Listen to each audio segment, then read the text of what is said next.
네, 그래서 1분기 프레이토스 재무 성과를 보게 되면은 22년, 23년에 프레이토스는 이제 그 전에 물류 대란이 있었는데 그게 이제 완화되고 그다음에 그 전에 기고 효과로 인해서 매출 성장이 정체되었습니다.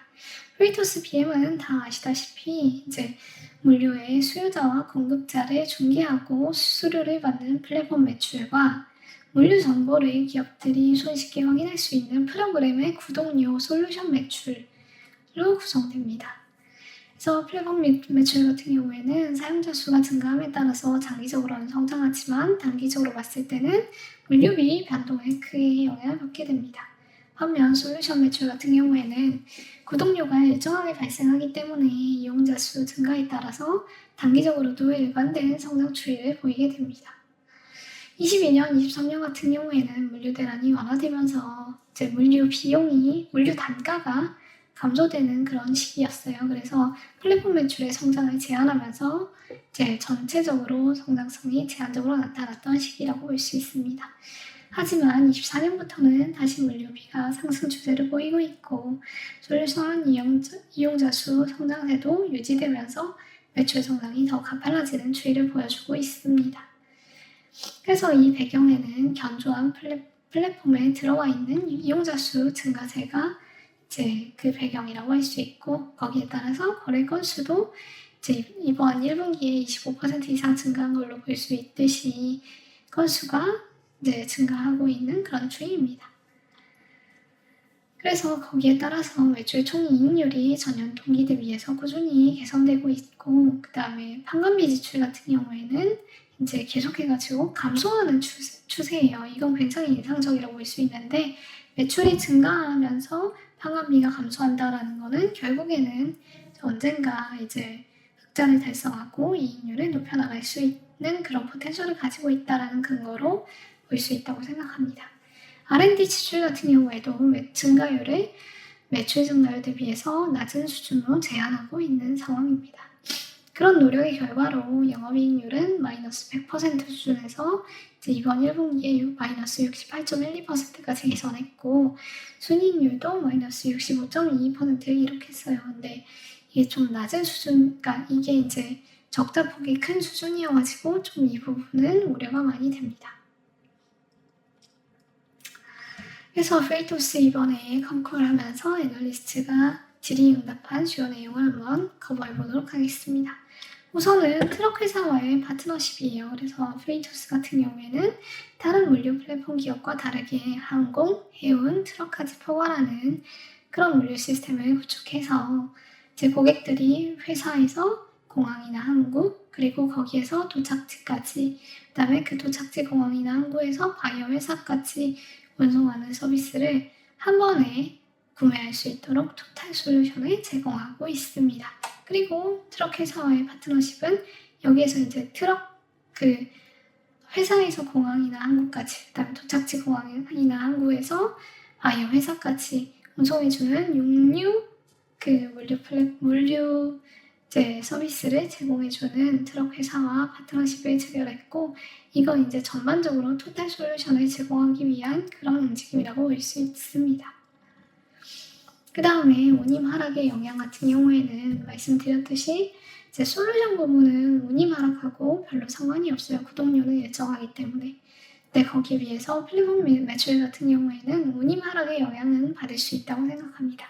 하지만 지속적으로 큐가 증가하고 있어서 장기적으로는 성장 추이를 이어갈 것으로 예상하고 있고 그게 이제 CEO 답변이에요. 그래서 보시게 되면은 이제 무역 물류동량 변동에 민감하여 단기적 역풍을 겪을 수 있다라고 얘기하고 있지만 거기에 반해서 이제 큐가 지속적으로 증가하고 있기 때문에 장기적으로는 성장 추이를 이어갈 것이다. 이제 플랫폼의 디지털화가 계속해서 진행 중이잖아요. 그럼 거기에 따라서 이제 전체 물류 시장에서 침투율이 높아지면은 성장 추이를 이어갈 수밖에 없다라고 보고 있습니다.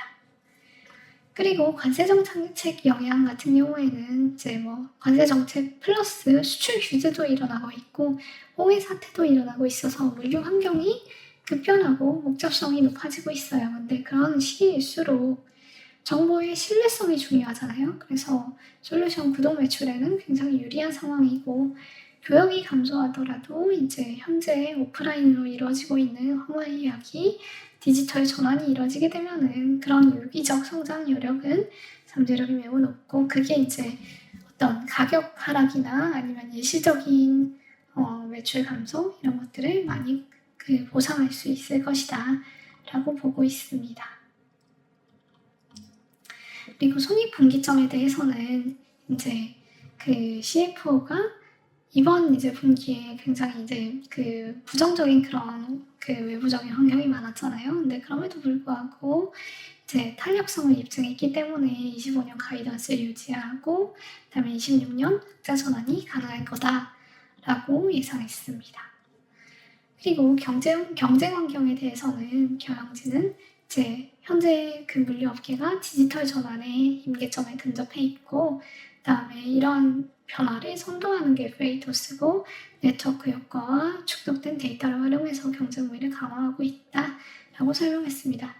그래서 이제 저도 이번에 컨콜에 참여해가지고 질문을 텍스트로 질문했었는데 거기에 대해서 답변을 잘 해주더라고요. 제 질문은 이제 프레이토스가 보유한 경제적 혜자는 무엇이고 다른 기업이 이 비즈니스 모델에 진입할 그런 위험성은 없냐 이런 질문이었는데 여기에 대해서 이제 CEO가 직접 답변한 바는 네트워크 효과가 가장 중요하고 그다음에 얼마나 많은 소비자들이 이미 플랫폼에 들어와 있는가 그다음에 공급자들이 얼마나 많이 들어와 있는가 이거 자체가 네트워크 효과로서 경제적 혜자가 된다라고 얘기를 하고 있습니다. 그래서 이 부분이에요.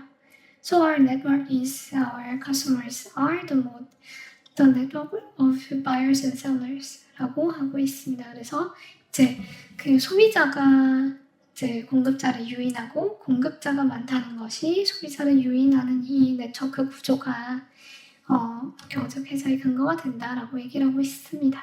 그리고 이제 또 한 가지 얘기하고 있는 게 이 comprehensiveness예요. 그래서 얘네는 육상, 그다음에 항공, 그다음에 해운 이렇게 전반적으로 물류 전체에 있어가지고 토탈 솔루션을 이제 구축하고 전반적으로 이제 한 번에 이번 우리 회사에서 이제 항구나 공항까지 그다음에 그쪽 항구나 공항에서 바이어까지 전반적으로 한 번에 이제 운송을 예약할 수 있는 그런 시스템을 구축하고 있기 때문에 이런 포괄성으로 인해 가지고 이제 이 소비자의 편의성이 더 높고 거기에 따라서 네트워크 효과에 근거한 경제적 혜자가 더 깊어지고 있다라고 설명하면서 이제 뉴욕 증권거래소나 아니면 위에서 이베이 같은 예시를 들고 있는데 거기에는 이제 이미 많은 판매자와 소비자가 이제 많이 존재하기 때문에 이제 더 많이 팔려고 하면은 공급자는 소비자가 많은 이 플랫폼에 올 수밖에 없고 소비자는 더 넓은 이제 선택 가능성을 가지기 위해서 이 플랫폼에 올 수밖에 없기 때문에 이런 네트워크 효과가 발생하는 거다라고 설명하고 있습니다.